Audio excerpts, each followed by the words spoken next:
अस्सलामुअलैकुम। Welcome to online learning system. मैं Raja Mohammad Ali HTML के लेसन नंबर 3 के साथ आज मौजूद हूँ। और लास्ट 2 लेसन्स के अंदर हमने HTML का बेसिक्स इंट्रोडक्शन हमने किया था, और लास्ट क्लास के अंदर हमने बेसिक टैग्स समझे थे कि बेसिक टैग्स हमारे पास किस तरह के होते हैं। और उसके अंदर हमने जो चीज़ें स्टडी की थी उसको मैं अगेन रिपीट कर रहा हूँ। सबसे पहले हमने वोल्ट का टैग पढ़ा था जो कि बी से है। उसके बाद हमने अटैलिक पढ़ा था। दैन हमने अंडरलाइन का यूज़ किया था। फिर हमने सबस्क्रिप्ट का यूज़ किया था जो कि वैल्यू को बेस में लाने के लिए यूज़ किया जाता है। फिर हमने सुपर स्क्रिप्ट का यूज़ किया था जो कि पावर में ले जाने के लिए यूज़ करते हैं। दैन हमने प्री का टैग पढ़ा था, और प्री का टैग क्या करता था कि वो उसके अंदर जो चीज़ आप जैसे लिखोगे ये वैसे ही आपको शो होगा, ठीक है। दैन उसके बाद हमने ब्लॉक कोट यूज़ किया था। ब्लॉक कोट मतलब कोटेशन लिखने के लिए हम इसका यूज़ करते हैं, ठीक है। नेक्स्ट आज हम लोग जो स्टार्ट करने जा रहे हैं वो ये है कि हमारे पास कुछ हेडिंग्स के टैग्स हैं। आज हम 2 टॉपिक डिस्कस करेंगे, नंबर 1 हेडिंग्स और नंबर 2 टेबल, ठीक है। सॉरी। अब हेडिंग्स के लिए हम क्या करेंगे कि हम इसी फाइल को दोबारा एडिट कर लेते हैं, और ओपन विद मैंने नोटपैड किया तो ये अगेन जो है वो नोटपैड पे आ गया। और ये जो एक मिनट थोड़ा सा फॉन्ट कम कर लेते हैं। ओके, अच्छा। तो ये जो मैंने लिखा हुआ था इसको मैं डिलीट कर लेता हूँ, उस दिन जो हमने कोड किया था, और इसी से आके हम कंटिन्यू करते हैं, ठीक है जी। तो ये वापसी हमने वही जो हमारे पास 5 बेसिक टैग्स हमने लिखने होते हैं ये हमने लिख लिए। अब नेक्स्ट आज हम क्या करेंगे कि हम हेडिंग्स को स्टडी करने जा रहे हैं। अच्छा, एक चीज़ याद रखनी है आपने कि HTML के अंदर टोटल 6 तरह की हेडिंग्स हैं। कितनी है? 6 हेडिंग्स। 6 हेडिंग्स कौन कौन सी हैं? सबसे पहले हमारे पास H1 है, फिर H2 है, फिर H3 है, फिर H4 है, H5 है और H6 है, ठीक है। ये 6 हेडिंग्स हमारे पास HTML के अंदर फिक्स है। इन 6 के अलावा और कोई हेडिंग मौजूद नहीं है, ठीक है। H1 सबसे बड़ी हेडिंग है, H2 उससे छोटी हेडिंग, H3 उससे छोटी, H4 उससे छोटी, H5 उससे, और H6 जो है वो सबसे छोटी हेडिंग है। अगर आपने MS वर्ड स्टडी किया है तो वहाँ पे आप जो हेडिंग के साइज़ आप सेलेक्ट करते हो, मतलब आप टॉप जो उसको जो रिबन जो है, रिबन में से आप वहाँ से सिलेक्ट करते हो, उसमें 8 से लेके 72 72 तक उसका फ़ॉन्ट साइज़ डिफ़ॉल्ट होता है। इसी तरह यहाँ पे भी 6 डिफ़ॉल्ट साइज़ है H1 से लेके H6 तक। इनको चेंज करने का HTML के अंदर कोई तरीका नहीं है। हाँ, CSS से आप इसको चेंज कर सकते हो। तो मैं यहाँ पे आता हूँ और यहाँ पे आके मैंने लिखा H1, और H1 को मैंने कर दिया क्लोज। अब इस H1 के अंदर आया और मैंने यहाँ पे आके लिखा, मैंने कहा welcome to my web site, ठीक है। अब ये मैंने लिखा और इसको मैंने कंट्रोल S प्रेस किया। कंट्रोल S प्रेस करने के बाद दोबारा मैं ब्राउज़र पे जाता हूँ, और ब्राउज़र पे जाने के बाद मैंने यहाँ पे आके रिफ़्रेश किया तो आप चेक करो कि वेलकम टू माय वेबसाइट यहाँ पे लिखा हुआ आ चुका है, और इसको बाय डिफ़ॉल्ट 100 पे मैं ले जाता हूँ। ये आ चुका है। अब अगर मैं इसी तरह ही इसी को मैं कॉपी कर लेता हूँ, control C, control V, control V, 3 4 5 और 6, ठीक है। इसको मैं कर देता हूँ H2, इसको मैं कर देता हूँ H3, इसको मैं कर देता हूँ H4, इसको मैं कर देता हूँ H5, तो लैपटॉप पे टाइपिंग करना मुश्किल है, और इसको मैं कर देता हूँ H6, ठीक है।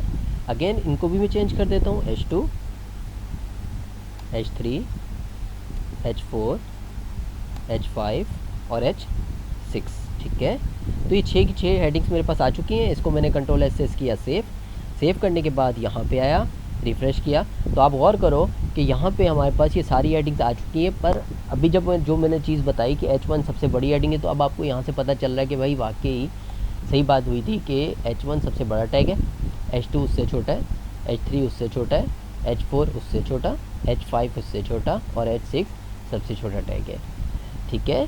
अब अगर मैं चाह रहा हूँ कि मैं इस वाले को सेंटर में ले जाना चाहता हूँ, ठीक है, तो सेंटर में ले जाने के लिए मैं क्या करूँगा, मैं यहाँ पे आया, और आप लोगों का होगा कि लास्ट क्लास के अंदर हमने सेंटर का टैग पढ़ा था, तो हम डायरेक्ट वही लगा लेंगे। नहीं, यहाँ पे हम इस h1 पे एक एट्रीब्यूट पास करेंगे। अच्छा, एट्रीब्यूट क्या होता है? एट्रीब्यूट होते हैं खासियत, ठीक है, मतलब कि फ़लाँ की खासियत है कि वो क्रिकेट ज़्यादा अच्छा खेलता है या वो फुटबॉल ज़्यादा अच्छा खेल लेता है। तो यहाँ पे आके हमने h1 की एक एट्रीब्यूट पास करना है। एट्रीब्यूट हमेशा टैग के अंदर पास किया जाता है। मैंने h1 के बाद स्पेस दिया और एट्रीब्यूट मैंने यूज़ करना है टेक्स्ट को अलाइन करने का, तो मैंने यहाँ पे आके लिख दिया align equal to inverted commas, और इस इन्वर्टेड कॉमा के अंदर आके मैंने CENTER सेंटर लिख दिया।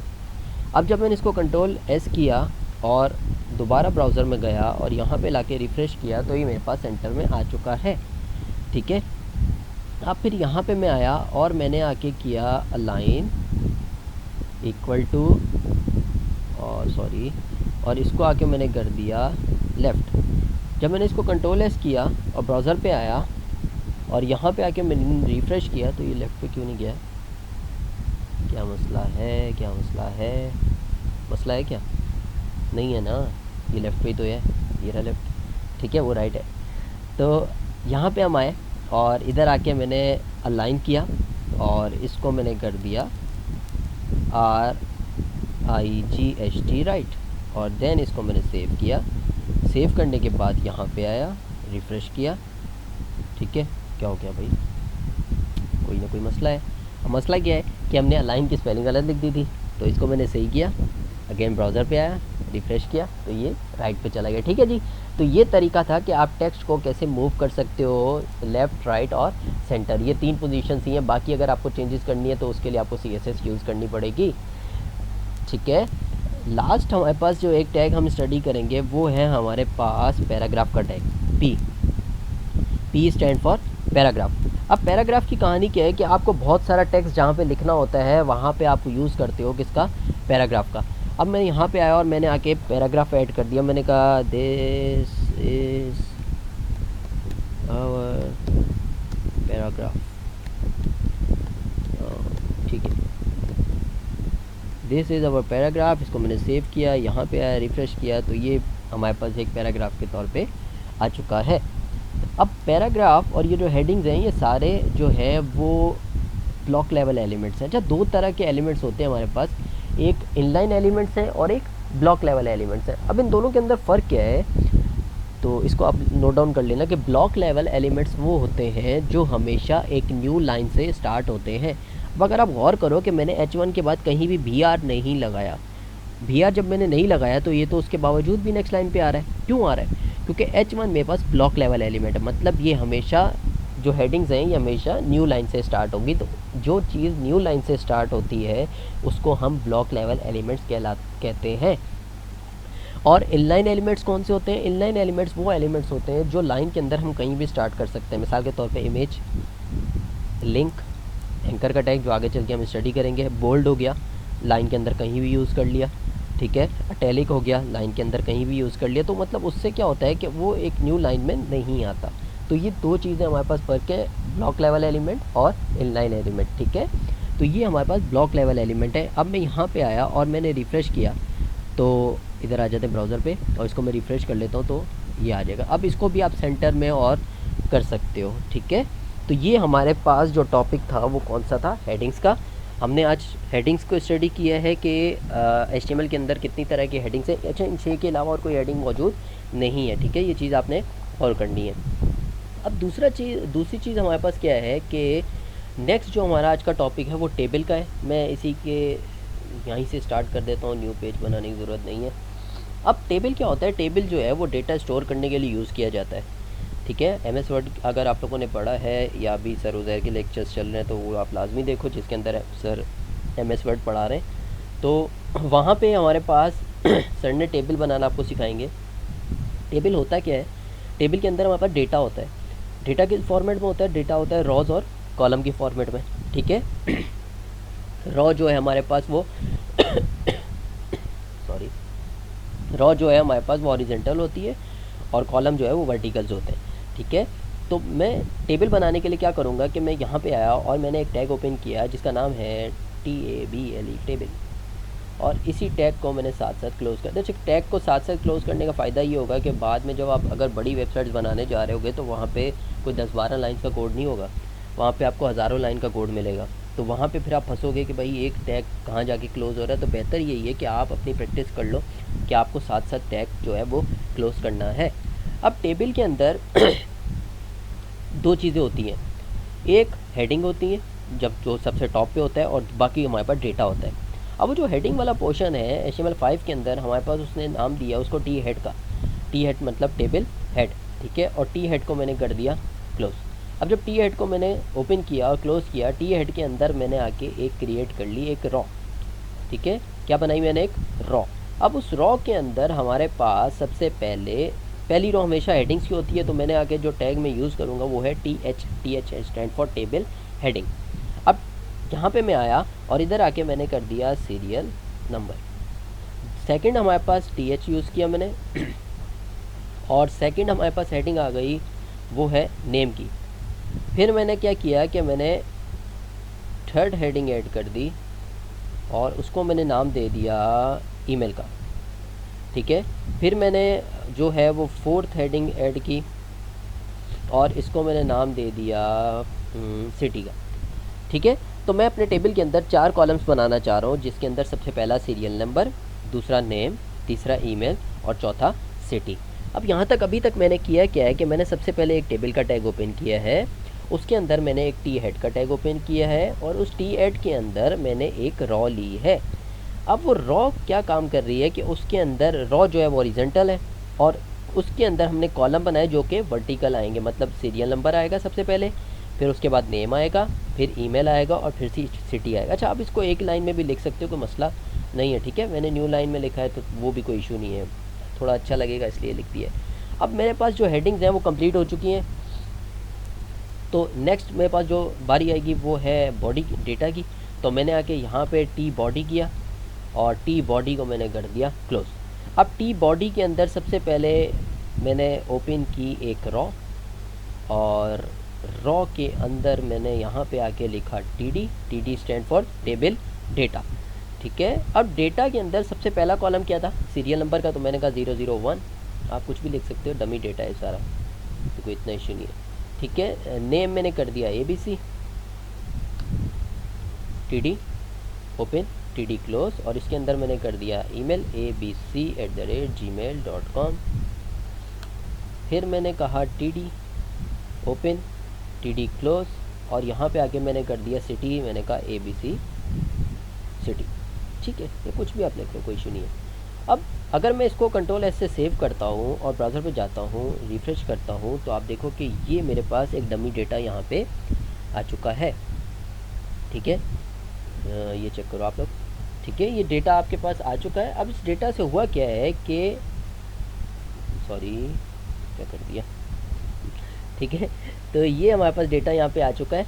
अब करना क्या है कि और ज़्यादा डेटा इंसर्ट करना है। अब मैंने एक डेटा लिख लिया, मैं क्या करूँगा, मैं इसी को कॉपी कर लूँगा, ठीक है। आप लोग करना चाहो तो कॉपी कर लो, नहीं तो अगर मेहनत करनी है तो थोड़ा लिख लो, कोई इशू नहीं है।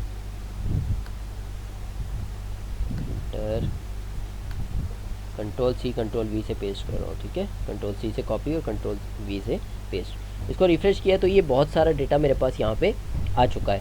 अब ये डेटा जो है ये एज अ टेबल फॉर्मेट में ही मेरे पास आ रहा है। फ़र्ज़ करो कि मेरे से एक मिस्टेक हो जाती है और मैंने यहाँ पे आके टेबल का टैग जो है वो लिखना भूल जाता हूँ, मैं डायरेक्ट टी बॉडी से स्टार्ट कर लेता हूँ, Ctrl+S किया।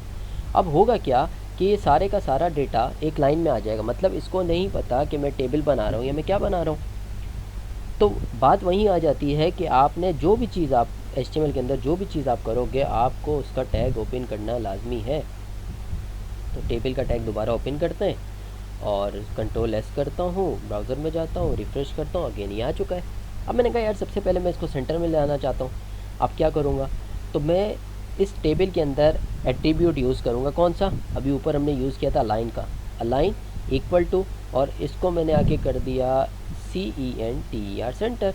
जब मैंने इसको सेव किया, यहाँ पे आया, रिफ़्रेश किया, तो ये सारा सेंटर में आ गया। अब क्या करना है कि जो आप MS वर्ड के अंदर टेबल बनाते हो वो थोड़ा सा खूबसूरत होता है, उसके अंदर बॉर्डर्स भी होते हैं, उसके अंदर स्पेसिंग भी होती है। यहाँ पे तो ऐसा कुछ है ही नहीं। तो हमने कहा भैया सबसे पहले हम चलते हैं बॉर्डर लगाने। तो मैं यहाँ पे आया और मैंने लिखा BORDER बॉर्डर, और बॉर्डर मैंने कर दिया, इसकी जो विड्थ है वो कितनी होनी चाहिए 1। अब 1 को बाय डिफ़ॉल्ट ब्राउज़र जो समझता है वो px एज्यूम करता है। क्या एज्यूम करता है? px। तो जब मैंने इसको सेव किया, यहाँ पे आया, रिफ़्रेश किया, तो आप देखो कि यहाँ पे मेरे पास एक बॉर्डर आ चुका है। ठीक है, थोड़ा सा जूम करके दिखा देता हूँ मैं। तो ये देखो आप कि ये मेरे पास बॉर्डर बना हुआ आ चुका है।